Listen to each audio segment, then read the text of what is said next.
কি করে আচার ব্যবহার হওয়া উচিত? বুদ্ধদেব বলেছেন, মৈত্রী দ্বারা শত্রুকে জয় করবে, সাধুতার দ্বারাই অসাধুকে জয় করবে, ক্ষমতার দ্বারাই ক্রোধকে জয় করবে ও সত্যের দ্বারাই মিথ্যাকে জয় করবে।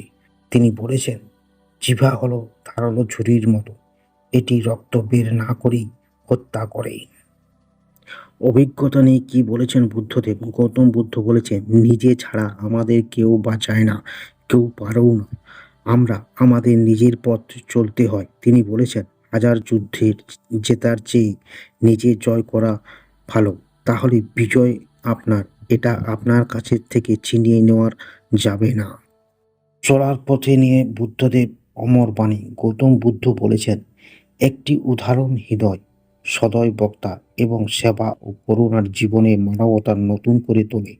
তার শিক্ষামূলক বার্তা বুদ্ধদেব বলেছেন, আপনার কাছে যা আছে তার জন্য সর্বদা কৃতজ্ঞ থাকুন। অনেকের কাছে কিছুই নেই। কিছু অনুপ্রেরণামূলক উক্তি। বুদ্ধদেব বলেছেন, জীবনের সবচেয়ে সফল হতে আপনি আপনার জীবনের যে সমস্যার মুখোমুখি হয়েছে তা সর্বদাই ভুলে যান, কিন্তু অধিকাংশ সমস্যা আপনাকে যে শিক্ষা শিখিয়েছে তা কখনোই ভুলে যাবেন না। তিনি বলেছেন, বিদ্বেষ ঘৃণার মধ্যে দিয়ে কোনো সময়ে শেষ হয় না, ভালোবাসার মধ্যে ঘৃণা বন্ধ হয়। এটি একটি অপরিবর্তন নিয়ম।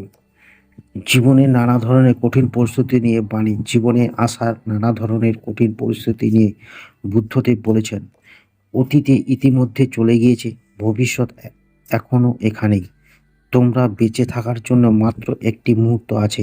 এছাড়া বেঁচে থাকার উপায় নিয়ে তিনি বলেছেন, স্বাস্থ্য সবচেয়ে বড় উপহার, তৃপ্তি সবচেয়ে বড় সম্পদ।